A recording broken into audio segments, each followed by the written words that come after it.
Hello and welcome. My name is Mohsin Ahmad. I am trainer and founder at Credible Academy. तो आज हम देखने वाले हैं कि कैसे सीएसएस को यूज करते हैं एचटीएमएल फाइल में। ठीक है ना।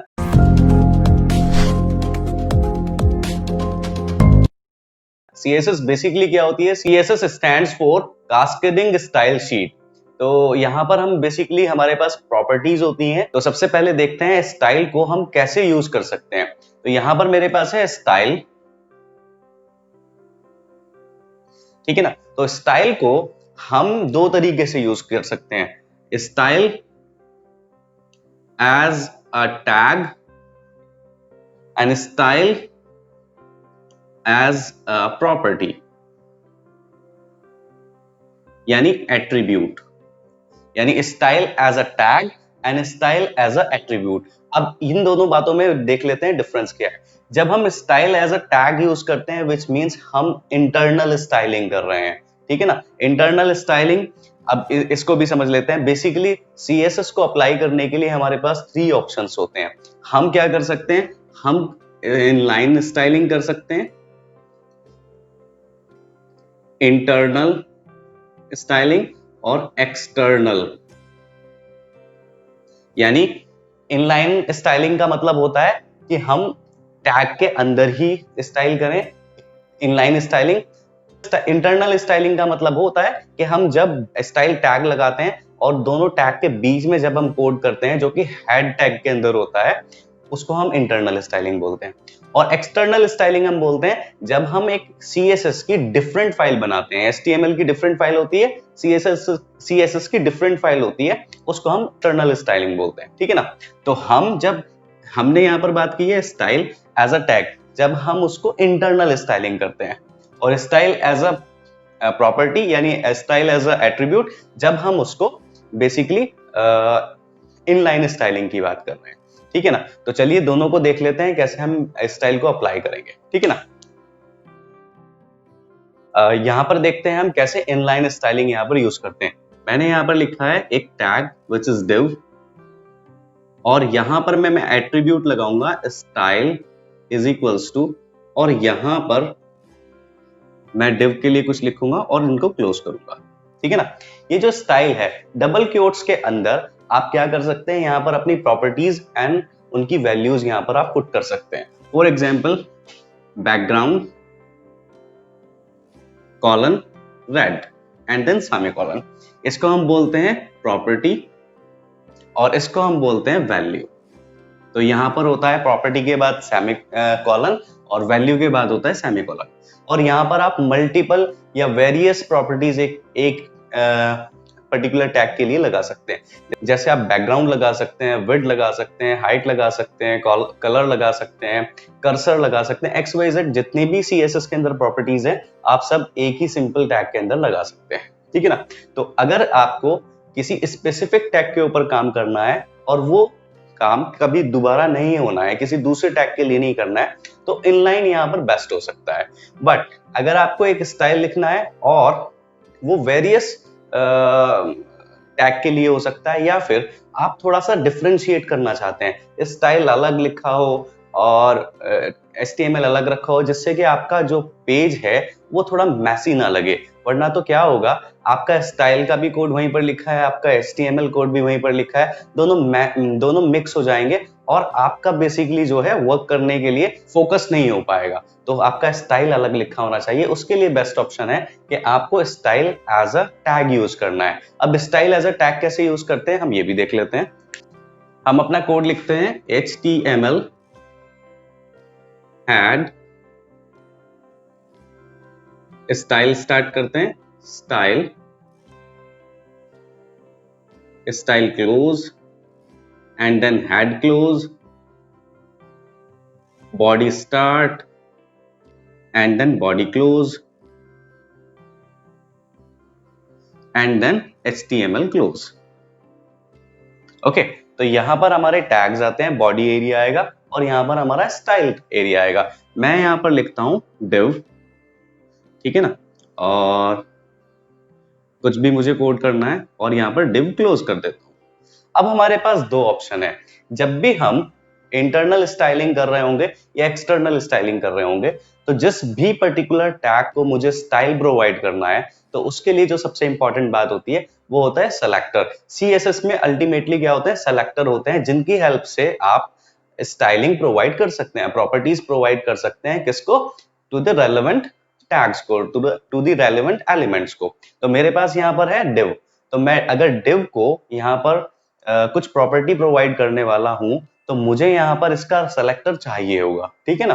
तो इसमें मैं उसको कैसे सेलेक्ट कर सकता हूं, तो एक बात देख लेते हैं। तो हम यूज करते हैं बाय टैग नेम, या फिर हम यूज करते हैं बाय आईडी, या फिर हम यूज करते हैं बाय क्लास, ठीक है ना। तो मैं इस आईडी को या तो क्लास प्रोवाइड कर सकता हूं, या फिर आईडी प्रोवाइड कर सकता हूं, या फिर मैं टैग नेम से भी इसको स्टाइल दे सकता हूं, ठीक है ना। तो सबसे पहला एग्जांपल ले लेते हैं बाय टैग नेम। तो मैं डायरेक्ट लिखूंगा यहाँ पर div curly braces and then property 1 which is background red, okay, width 200 pixel, height 100 pixel, color white। ये हमने div के लिए यहाँ पर अल्टीमेटली प्रॉपर्टी लिख दिया है। तो div का जो हो जाएगा वह 200 पिक्सल हो जाएगी, हाइट 100 पिक्सल होगी, बैकग्राउंड रेड होगा, और अगर उसके अंदर आपने कुछ लिखा है उसका फॉन्ट कलर क्या हो जाएगा, व्हाइट हो जाएगा। तो हमने ये प्रॉपर्टी लगाया। लेकिन अब इसमें क्या है, जितने भी div बॉडी के अंदर यानी इस पूरे डॉक्यूमेंट में लिखे जा चुके हैं, उन सब के ऊपर यह स्टाइल अप्लाई हो जाएगा। आप एक छोटा सी चीज इमेजिन कीजिए, आपने बहुत सारे div लगाए हुए हैं। एक एग्जांपल ले लेते हैं यहाँ पर, एक div ये है, एक div ये है, एक div ये है, आपने वेरियस div यहाँ पर यूज किए। तो अगर आप बाय टैग नेम से अगर स्टाइल प्रोवाइड करेंगे, तो इन सब div को ये स्टाइल को प्रोवाइड हो जाएगा। आप चाहते हैं कि नहीं, किसी स्पेसिफिक div को ही आपको देना है ना। तो किसी स्पेसिफिक div को अगर आपको स्टाइल प्रोवाइड करना है, तो उस पर्टिकुलर div को आपको सेलेक्ट करना होगा सेलेक्टर की हेल्प से, विच इज आईडी। तो यहां पर हमें आईडी लिखने के लिए क्या करना होगा, इस div को हमें एक आईडी देना होगा। आईडी क्या है, हमारा एक नॉर्मल एट्रीब्यूट हो सकता है जो किसी भी टैग में यूज हो सकता है। मैं उसे कह सकता हूं कि वो एक एज अ एट्रीब्यूट यूज हो सकता है। तो यहां पर मैंने लिखा div d1, ठीक है ना। अब ये d1 जो है ये मेरा बेसिकली सेलेक्टर है। मैं यहाँ पर इस d1 को सेलेक्ट कर सकता हूँ किसके थ्रू, हैश के थ्रू, क्योंकि जब भी मैं आईडी को एक्सेस करता हूं तो मैं हैश लगाता हूं, ठीक है ना। तो यहां पर मैं div हटाकर अब मैं क्या करूंगा, हैश d1। अब इस पूरे डॉक्यूमेंट में आईडी जो है वो हमेशा यूनिक रहती है। आप चाहे तो वेरियस उसको प्रोवाइड कर दीजिए, बट आइडियली क्या होता है, जो भी आपने एक आईडी असाइन की है वो हमेशा यूनिक होनी चाहिए, ठीक है ना। तो इस पूरे डॉक्यूमेंट में आइडियली एक ही आईडी होगी, विच इज d1। तो d1 को हमने ये प्रोवाइड कर दिया। d1 कौन सी आईडी, ये वाली d1 है। तो d1 को ये स्टाइल प्रोवाइड हो जाएगा। बाकी ये जो div लिखी है इनको स्टाइल प्रोवाइड नहीं होगा, ठीक है ना। बहुत सिंपल है, कोई भी प्रॉब्लम नहीं है यहाँ पर, है ना। चलिए थोड़ा और आगे चलते हैं। अब देखते हैं बाय क्लास। बाय क्लास हम कब यूज करते हैं, बाय क्लास का यूज होता है तब जब हमें एक से ज्यादा एलिमेंट्स को सेम स्टाइल प्रोवाइड करना होता है, ठीक है ना। एक से ज्यादा एलिमेंट को जब हमें स्टाइल प्रोवाइड करना होता है तो हम क्लास यूज करते हैं, ठीक है ना। क्लास का बेसिकली मतलब है जब हमें किसी को आइडेंटिफाई करना होता है ग्रुप में तो हम क्लास यूज करते हैं, जब किसी को हमें आइडेंटिफाई करना होता है सिंगल तो हम आईडी यूज करते हैं। बहुत सिंपल है। तो अब मैं चाहता हूं ये वाले div और ये वाले div इन दोनों को एक स्टाइल हो जाए, ठीक है ना। तो इन दोनों div का जो नाम है यहाँ पर है d2 एंड d2, लेकिन मैंने इसको क्या लगाया है, मैंने इसको यहाँ पर लगा दिया है एज अ क्लास, ठीक है। कैसे, यहाँ पर मैंने लिखा div div class class is equals to d2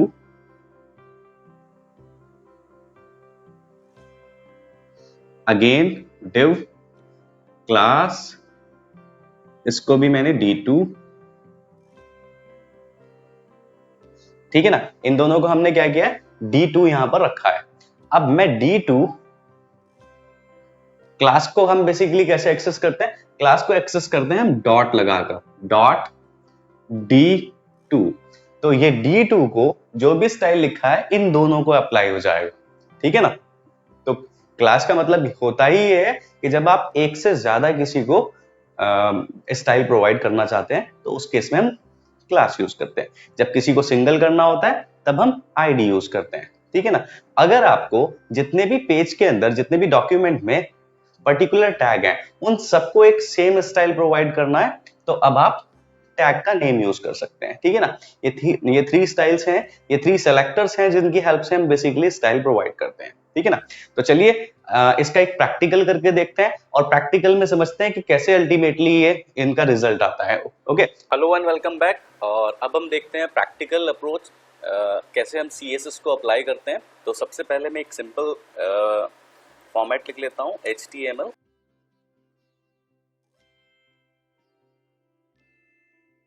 इसको सेव करते हैं, इसका आउटपुट चेक करते हैं। ये आ गया है हमारा आउटपुट। ओके, अब यहाँ पर स्टाइल प्रोवाइड करना होता है। तो स्टाइल प्रोवाइड करने के लिए इनलाइन यूज करते हैं। इनलाइन यानी स्टाइल एज अ एट्रीब्यूट हम यूज कर रहे हैं। और यहाँ पर आप प्रॉपर्टी 1 लिखेंगे, कॉलन लगाएंगे, वैल्यू 1 लिखेंगे एंड सेमीकॉलन लगाएंगे। यहाँ पर आप वेरियस प्रॉपर्टीज लगा सकते हैं, ठीक है ना। तो प्रैक्टिकली देख लेते हैं। एक बैकग्राउंड हम लगाने वाले हैं, बैकग्राउंड, और उसको प्रोवाइड करेंगे रेड। और जब इसका आउटपुट देखेंगे तो हमारे पास क्या हो जाएगा, डिव जो है वो अल्टीमेटली उसको एक बैकग्राउंड मिल गया है विच इज रेड, ठीक है ना। मैं यहाँ पर वेरियस लगा सकता हूँ, जैसे मैं यहाँ पर हाइट भी लगा देता हूँ। तो हाइट 200 पिक्सल्स। सेव करते हैं एंड देन आउटपुट देखते हैं। अब एक डिव का जो हमारा बेसिकली हाइट हो गया है वो हो गया है 200 पिक्सल्स का। तो ऐसे करके जितनी भी CSS की प्रॉपर्टीज हैं वो आप पर्टिकुलर एक एलिमेंट को प्रोवाइड कर सकते हैं, ठीक है ना। तो CSS में जितनी प्रॉपर्टीज होती हैं नेक्स्ट सेशन में हम उसको कवर करेंगे। अभी हम बेसिक प्रॉपर्टीज के साथ देख रहे हैं कैसे स्टाइल को अप्लाई करते हैं। तो ये था हमारा इनलाइन स्टाइलिंग, ठीक है ना। अब हम एक काम करते हैं, यहाँ पर एक BR लगा देते हैं और एक और डिव लगाते हैं, डिव, ठीक है। और इसका एक सिंपल आउटपुट देखते हैं। ये हमारा नीचे वाला डिव आ गया। अब इसको मुझे अगर आईडी प्रोवाइड करना है, इसको बेसिकली मुझे स्टाइल प्रोवाइड करना है, तो मुझे इसको सेलेक्ट करना पड़ेगा, इस वाले डिव को। तो उसके लिए मैं क्या करता हूँ, यहाँ पर इसको आईडी प्रोवाइड कर देता हूँ, आईडी D1, ओके। और इस आईडी को जो हम स्टाइल प्रोवाइड करेंगे वो यहाँ पर हम एक यूज करेंगे स्टाइल टैग। स्टाइल टैग को आइडियली लिखा जाता है हेड में। स्टाइल टैग में हम यहाँ पर इसको प्रोवाइड कर सकते हैं, या एंटायर जितना भी हमारे बॉडी में हमने एलिमेंट्स यूज किए हैं सबको यहाँ पर बेसिकली हम स्टाइल प्रोवाइड कर सकते हैं। तो हम देखते हैं कि आईडी हमारा है D1। इसको एक्सेस करने के लिए हम यूज करते हैं hash D1, okay, and curly braces यहाँ पर ओपन एंड क्लोज करेंगे। और यहाँ पर प्रॉपर्टीज जो हैं, प्रॉपर्टी 1 कॉलन, वैल्यू 1 सेमीकॉलन, ये यहाँ पर आप वेरियस प्रॉपर्टीज CSS की यहाँ पर ऐड कर सकते हैं। चलिए प्रैक्टिकली देखते हैं। हमने एक बैकग्राउंड लगाया है विच इज स्काई ब्लू, ठीक है ना। सेव करते हैं एंड आउटपुट चेक करते हैं। तो अब हमारी जो इंटरनल स्टाइलिंग है, ठीक है ना, जो हमने टैग स्टाइल टैग के थ्रू प्रॉपर्टी प्रोवाइड किया है वो यहाँ पर आउटपुट आ गया है। तो यहाँ पर भी हम वेरियस प्रॉपर्टीज यूज कर सकते हैं।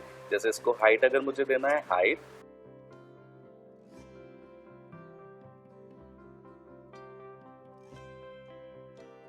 मैं अगर फॉन्ट चेंज करना चाहता हूँ, ठीक है ना, तो फॉन्ट्स के लिए मैं क्या करूँगा, यहाँ पर आऊँगा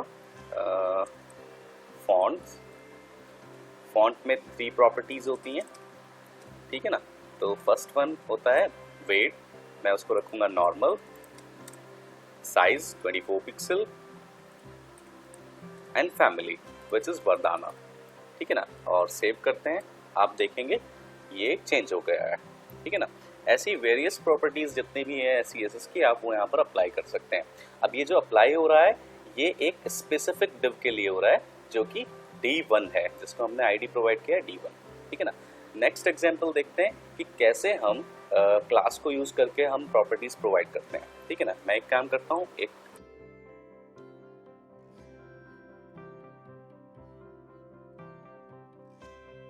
क्लास अल्टीमेटली कैसे होता है, जब हमें एक से ज़्यादा एलिमेंट को सेम CSS की प्रॉपर्टीज प्रोवाइड करनी होती है तब हम क्लास यूज करते हैं। जब हमें सिंगल एलिमेंट को अगर प्रोवाइड करना है CSS प्रॉपर्टी तो हम आईडी यूज करते हैं, ठीक है। ठीक है ना। तो ग्रुप में आइडेंटिफाई करने के लिए हम क्लास यूज करते हैं, इंडिविजुअल को आइडेंटिफाई करने के लिए हम आईडी यूज करते हैं, ठीक है ना। तो यहाँ पर क्या हुआ है, यहाँ पर हो गया है हमारा D2। तो हम क्या करेंगे, क्लास को एक्सेस करने के लिए हम यूज करते हैं डॉट एंड लगाएंगे D2, और यहाँ पर हम लिखने वाले हैं जो हमारी प्रॉपर्टी है, जैसे बैकग्राउंड। और अब हम देखेंगे ये दो अलग अलग हमारी डिव थी जिनको हमने सेम स्टाइल प्रोवाइड किया है, ठीक है ना। मैं यहाँ पर एक काम करता हूँ, यहाँ पर एक BR लगाता हूँ जिससे कि थोड़ा ये गैप आ जाएगा, ठीक है ना। दोनों को हमने सेम, अब मुझे दोनों के लिए सिर्फ एक बार लिखना है, लाइन नंबर 7 में मुझे 1 टाइम लिखना है और वो दोनों के ऊपर अप्लाई हो जाएगी, just because of we are using class, ठीक है ना। तो हम यहाँ पर क्या करते हैं, कुछ और भी अप्लाई करते हैं, विच मीन्स हम क्या यहाँ पर यूज कर सकते हैं, फॉन्ट यूज कर लेते हैं। तो यहाँ पर क्या आ गया है, ये दोनों के ऊपर अप्लाई हो गया है, ठीक है ना। तो अल्टीमेटली ये था हमारा एग्जाम्पल कि कैसे हम सेलेक्टर यूज करते हैं by tag name, by ID and by class. अब इसको एक फॉर्मल वे में समझ लेते हैं कि कैसे इनको बेसिकली हमें यूज करना होता है, ठीक है ना। तो चलिए हम एक काम करते हैं, यहाँ पर हम एक और एग्जाम्पल ले लेते हैं, मैं इसको कॉपी कर लेता हूँ एंड देन एक नई फाइल बनाते हैं, पेस्ट करते हैं। इसको हम वापस से सेव करते हैं, स्टाइल टेस्ट सेलेक्टर .html, इस फाइल को हम सेव करते हैं। इसका वापस से हम एक बार आउटपुट देखते हैं, ये हमारा सिंपल यहाँ पर आउटपुट आ गया है, ठीक है। अभी क्या अल्टीमेटली आपको यूज़ करना है, हम प्रैक्टिकली अगर देखें कि कब हमें बाय नेम यूज़ करना है, कब हमें आईडी यूज़ करना है और कब हमें क्लासेस यूज़ करनी है, तो इसका एक छोटा सा एग्जांपल हम यहाँ पर करने वाले हैं।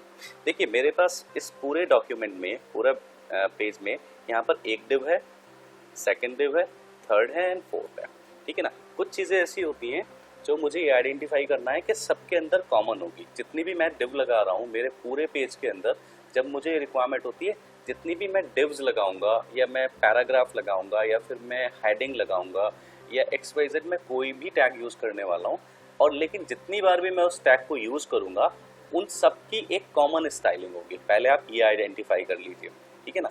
तो कॉमन स्टाइलिंग के लिए हम क्या करते हैं, यहाँ पर हम यूज़ करते हैं div tag by tag name. तो जितना भी कॉमन प्रॉपर्टीज़ है सिर्फ वो उसमें आप ऐड कीजिए। अब मैं जो यहाँ पर फॉन्ट्स यूज़ करने वाला हूँ, फॉन्ट सबको मैं बोल्ड करने वाला हूँ, ठीक है ना। मैंने आइडेंटिफाई किया कि जितना भी मेरा टेक्स्ट लिखा है डिव में वो सब बोल्ड होने चाहिए, बोल्ड, और सबका जो साइज होना चाहिए वो 30 पिक्सल होना चाहिए, और सबकी जो फॉन्ट फैमिली होनी चाहिए वो वर्डाना होनी चाहिए, ठीक है ना। तो मैंने ये लगाया, सेव किया और देखेंगे तो सबका वर्डाना हो गया, ठीक है ना। अब बात करते हैं कि कोई पर्टिकुलर डिव है, क्योंकि आपने पेज का आर्किटेक्चर किया है, ठीक है ना, उस पॉइंट ऑफ व्यू से देखते हैं। किसी पर्टिकुलर डिव को आपको क्या करना है, ठीक है, किसी पर्टिकुलर डिव को आपको बैकग्राउंड जो है वो रेड देना है। तो हम उस केस में क्या करेंगे, हम आईडी लगा लेंगे, किसी पर्टिकुलर की बात हो रही है, D1। तो सिर्फ हम यहाँ पर क्या करेंगे, बैकग्राउंड विच इज रेड। तो एक हमने इसको सिर्फ रेड किया है, ठीक है ना। अच्छा, मुझे सबकी हाइट जो है 150 पिक्सल चाहिए। तो अगर मुझे सबकी चाहिए तो मैं इंडिविजुअल जाकर उनको नहीं करूँगा, मैंने डिव टैग लगाया है जो कि यहाँ पर एंटायर जितने भी डिव्स मैंने डिव यूज़ किए हैं उन सबको मेरा विड्थ कितना हो जाएगा, 150। तो विड्थ मैं यहाँ पर यूज़ करता हूँ, विड्थ 150 पिक्सल्स, ठीक है। तो अब क्या होगा, सबको 100, सॉरी मैं हाइट की बात कर रहा हूँ, हाइट 150, तो सबकी हाइट जो है 150 पिक्सल हो गया। और मैं सबको जितने भी मेरे पास बेसिकली डिव्स हैं उनको बॉर्डर भी लगाना चाहता हूँ, बॉर्डर 1 पिक्सल सॉलिड ब्लैक, ये मेरा बॉर्डर की प्रॉपर्टी है। तो सबको मैंने क्या किया है, सबको बॉर्डर प्रोवाइड कर दिया है, ठीक है ना। और सेकंड, अब ये जो मेरी लास्ट वाली दो हैं इन दोनों को मैं सेम कलर देना चाहता हूँ, तो ठीक है। तो मैंने क्लास लिया हुआ है, क्लास में जाकर मैं यूज़ करूँगा .D2 और उनको बैकग्राउंड जो है वो मैं रखूँगा यहाँ पर ग्रीन, ठीक है ना। तो आपने इसको रखा। अब देखिए आपने क्या किया, डिफ्रेंशिएट कर लिया है। जितने भी आपके पास div है सबका फॉन्ट फैमिली सेम होना चाहिए, साइज सेम होना चाहिए, ठीक है ना, बॉर्डर सबको सेम होना चाहिए। तो आपने वहाँ पर कॉमन प्रॉपर्टीज div में रखी है, ठीक है ना। जिसको आपको इंडिविजुअल ब्लैक करना था, रेड करना था, उसको आपने आईडी प्रोवाइड कर दिया है, और जिन दो डिव्स को आपको बैकग्राउंड ग्रीन रखना था उनको आपने क्लास लगाया है।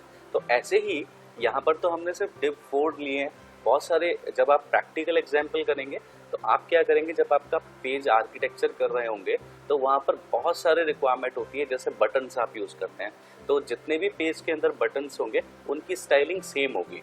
तो उस केस में आप उन बटन्स को क्लास दे सकते हैं, ठीक है ना, और उनको बाय टैग नेम दे सकते हैं, ठीक है ना।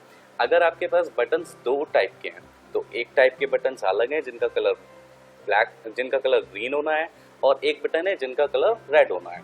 तो उस केस में आप क्या कर सकते हैं, क्लासेस यूज कर सकते हैं। अगर सारे बटन, जितने भी एंटायर बटन्स आपने यूज किए हैं सबको ग्रीन रखना है तो आप उस वक्त में उसको by tag name style provide कर सकते हैं, ठीक है ना। अब हम एक एग्जांपल देखते हैं जिसके अंदर हम एक्सटर्नल स्टाइलिंग बेसिकली बनाते हैं। तो एक्सटर्नल स्टाइलिंग के लिए हम एक और एग्जांपल ले लेते हैं, ठीक है ना। तो यहाँ पर हम क्या करेंगे, हमने एक नई फाइल लिया है, इसको डिलीट कर देते हैं बाकी सब कंटेंट को।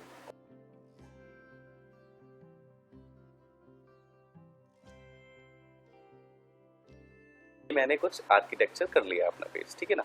इसको सेव करते हैं, एक्सटर्नल स्टाइलिंग .html, ठीक है ना। इसका आउटपुट देखते हैं, अभी आउटपुट कुछ भी नहीं है, ठीक है ना। अब मैं इनको बेसिकली स्टाइल प्रोवाइड करता हूँ। तो इंटरनल स्टाइलिंग में आपने देखा है कि हम हेड में जाकर स्टाइल लिखना स्टार्ट कर देते हैं सेम पेज में, लेकिन अब हमें क्या करना है, अब हमें देखना है कि हमें ये काम एक्सटर्नल स्टाइलिंग शीट से करना है। तो मैं एक नई फाइल बनाऊंगा, ठीक है ना। उसके अंदर मुझे क्या करना होगा, ये जितने भी मैंने यहाँ पर क्लासेस लगाई हैं, हेडर, नैव, कंटेंट और फुटर, तो मैं यहाँ पर सबसे पहले स्टार्ट करता हूँ डॉट लगाकर हेडर, और हेडर में मैं कुछ प्रॉपर्टीज प्रोवाइड करूंगा। जैसे मैं बैकग्राउंड यूज कर रहा हूँ, background which is sky blue, okay. Save करते हैं इस फाइल को, और इस फाइल का नाम रखते हैं एक्सटर्नल स्टाइलिंग _CSS, और इसका एक्सटेंशन आप ध्यान रखिएगा। अभी तक हमने जितनी भी फाइल्स बनाई है सबका एक्सटेंशन HTML रखा है, लेकिन अब हम एक स्टाइल शीट बना रहे हैं, ठीक है ना, जो कि एक्सटर्नल स्टाइल शीट है। इसका जो आपको एक्सटेंशन रखना है वो .CSS है, ठीक है ना। तो ये .CSS फाइल होगी, ठीक है ना। इस फाइल का नेम हमने क्या रखा है, एक्सटर्नल स्टाइलिंग _CSS और .CSS, ठीक है। अब ये जो सेम फाइल है इसको लिंक करना होगा हमें अपनी HTML फाइल के साथ। तो हम लिंक करने के लिए हेड टैग में हम एक टैग यूज करते हैं, लिंक टैग, और उसमें एक रेफरेंस लगाते हैं href stands for hyper reference, और यहाँ पर हम लिखेंगे एक्सटर्नल स्टाइलिंग _CSS.CSS, ठीक है ना। और इसका रिलेशन क्या है ये हमें बताना होता है, स्टाइल शीट, ठीक है ना। और इसको यहाँ पर क्लोज करेंगे, सेव करेंगे फाइल को, और आउटपुट में जाकर देखेंगे तो हमारा क्या होगा, ये स्टाइलिंग यहाँ पर अप्लाई हो गया है, ठीक है ना। अब यहाँ पर हम बैकग्राउंड तो हमने लगा दिया है, ठीक है ना। बैकग्राउंड के साथ एक हाइट लगा देते हैं, हाइट विच इज 80 पिक्सल्स। तो यहाँ पर क्या होगा, वो स्काई ब्लू और 80 पिक्सल्स यहाँ पर आ गया है। आप देख रहे होंगे ये बिल्कुल कॉर्नर्स में एक कुछ मार्जिन आ रहा है, ठीक है ना। तो उसके लिए हम क्या करेंगे, हम जाएंगे बॉडी एक टैग है, तो बाय टैग नेम हम इसको ले रहे हैं, और यहाँ पर मार्जिन कितना कर दे रहे हैं, मार्जिन 0, ठीक है ना। तो सेव करते हैं, और ये जो मार्जिन यहाँ पर आ रहा था वो बेसिकली चला गया। बाय डिफॉल्ट वहाँ पर 10 पिक्सल का मार्जिन आता है, जब आपने उसको 0 किया है तो वो चला जाएगा, ठीक है ना, आपने उसको रिमूव कर दिया है। नाउ अब हम करते हैं बात, हमारे पास नेक्स्ट है नेविगेशन के लिए। तो नेविगेशन के लिए हम एक और स्टाइल लिखते हैं NAV, और यहाँ पर बैकग्राउंड ले लेते हैं, बैकग्राउंड ब्लैक, मैं कलर नेम जो है हेक्साडेसिमल कलर नेम लिख रहा हूँ विच इज 000, ठीक है ना।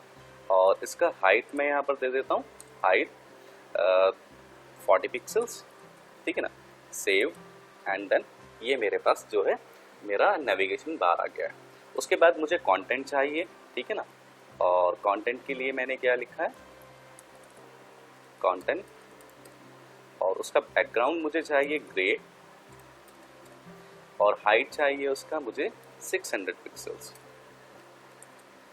ठीक है ना, ये ग्रे आ गया। उसके बाद मुझे चाहिए फूटर, फूटर मुझे अगेन स्काई ब्लू चाहिए, या फिर मैं इसको बोल देता हूँ डार्क ब्लू, ठीक है ना, और ये मुझे चाहिए सिर्फ 50 पिक्सल्स का हाइट में, ठीक है ना। तो हम इसको नीचे स्क्रॉल करेंगे और ये हमारा फूटर आ गया डार्क ब्लू, ठीक है ना। तो सिंपल हमने एक पेज को आर्किटेक्चर किया है और यहाँ पर यूज़ किया है एक्सटर्नल स्टाइलिंग। तो एक्सटर्नल स्टाइलिंग में जो भी कुछ लिखा है वो यहाँ पर हमारे पास लिंक टैग के थ्रू वो स्टाइल शीट को हमने अटैच किया है। अब अल्टीमेटली क्वेश्चन ये आता है कि आपको एक्सटर्नल स्टाइलिंग कब लगाना है, आपको इंटरनल स्टाइलिंग कब लगाना है, और आपको इनलाइन स्टाइलिंग कब लगाना है।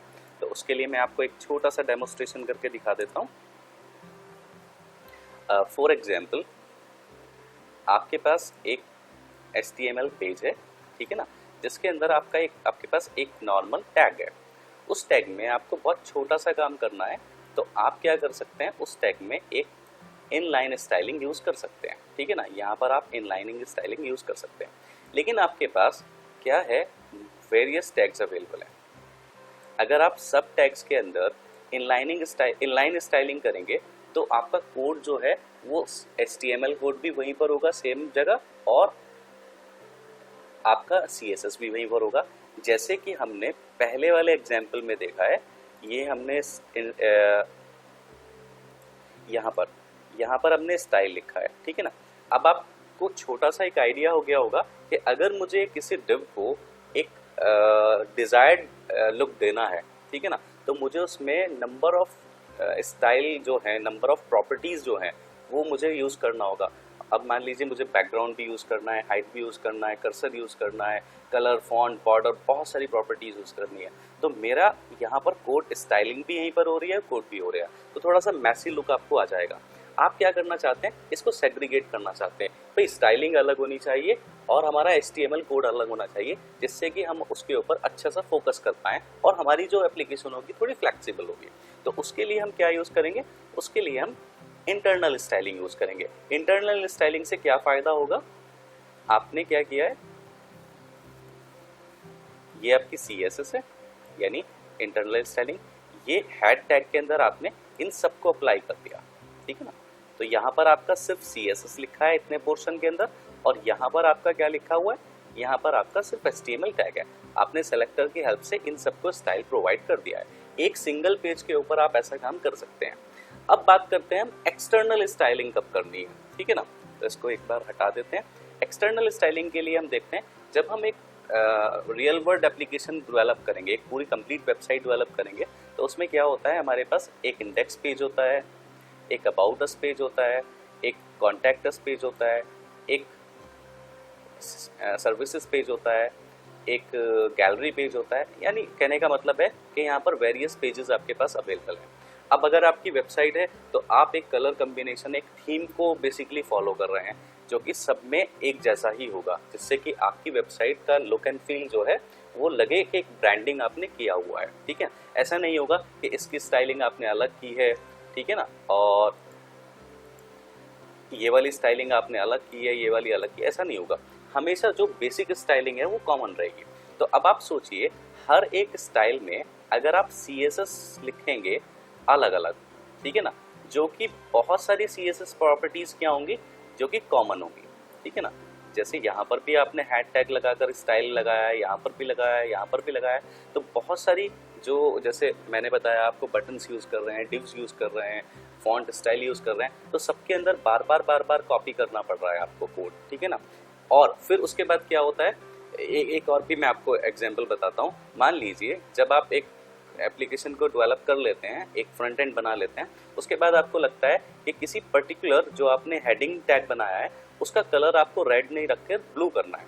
तो सब में हेडिंग यूज़ हो रही है, यहाँ पर भी है, यहाँ पर भी है, यहाँ पर भी है, ठीक है ना, हर एक में हेडिंग यूज़ हो रही है। तो इंडिविजुअल पेजेस में जाकर आपको उसको रेड से हटाकर ब्लू करना पड़ेगा, ठीक है ना। तो बेस्ट एग्जाम्पल क्या है, यहाँ पर आपका जो है कोड जो है बार बार आप उसको रिपीट कर रहे हैं, यानी सेम कोड को आप बार बार रिपीट कर रहे हैं। तो instead of repeating all these codes, आप क्या करें, आप उसके लिए एक अलग से CSS फाइल बनाएं, ठीक है ना। उस CSS फाइल के अंदर आप सारा कोड लिखें, जो भी आपने CSS का कोड लिखा है, जैसे भी सिलेक्टर किया है, पूरा आपने कोड लिखा है। अब आपको क्या करना होगा, अब आपको इस पर्टिकुलर फाइल से इन सब पेजेस को अटैच करना होगा लिंक टैग की हेल्प से, ठीक है ना। यहाँ सबको आपने बेसिकली यहाँ पर आपने अटैच कर दिया, एक लिंक टैग लगाया सब में। अब अगर आपको किसी पर्टिकुलर स्टाइल को चेंज करना है, फॉर एग्जांपल यहाँ पर हेडिंग थी सब में, उन हेडिंग को आपको कलर चेंज करना है, तो आपको अपना एक्सेस करना है CSS फाइल, और उसके अंदर जो आपका रेड लिखा हुआ था उसको हटाकर आप क्या करेंगे, वहाँ पर ब्लू करेंगे, ठीक है ना। आपने वहाँ पर ब्लू किया, तो ब्लू करने से क्या होगा, जितने भी पेजेस में ये बेसिकली अटैच हो रही है, उन सब पेजेस में आपके जो चेंजेस हैं वो रिफ्लेक्ट हो जाएंगे और आपको काम कम करना पड़ेगा।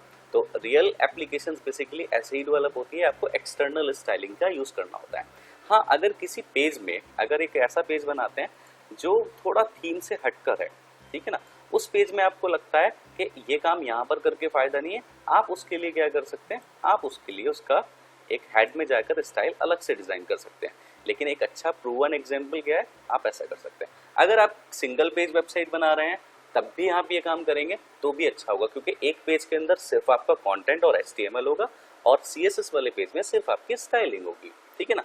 और अगर आपको लगता है कि नहीं कुछ हमें छोटा सा बेसिकली वर्क करना है, तो आप हेड में कर सकते हैं। अगर आपको एक इंडिविजुअल टैग के ऊपर कोई बहुत माइनर से चेंजेस करने हैं, तो आप इनलाइन स्टाइलिंग में जाकर कर सकते हैं। ओके, तो ये एग्जांपल था हमारा प्रैक्टिकल, ये कैसे हम ultimately inline styling, internal styling और एक्सटर्नल स्टाइलिंग को यूज करते हैं, ठीक है। आई होप आपको ये सेशन अच्छा लगा होगा। Okay, thanks for watching this video, bye bye.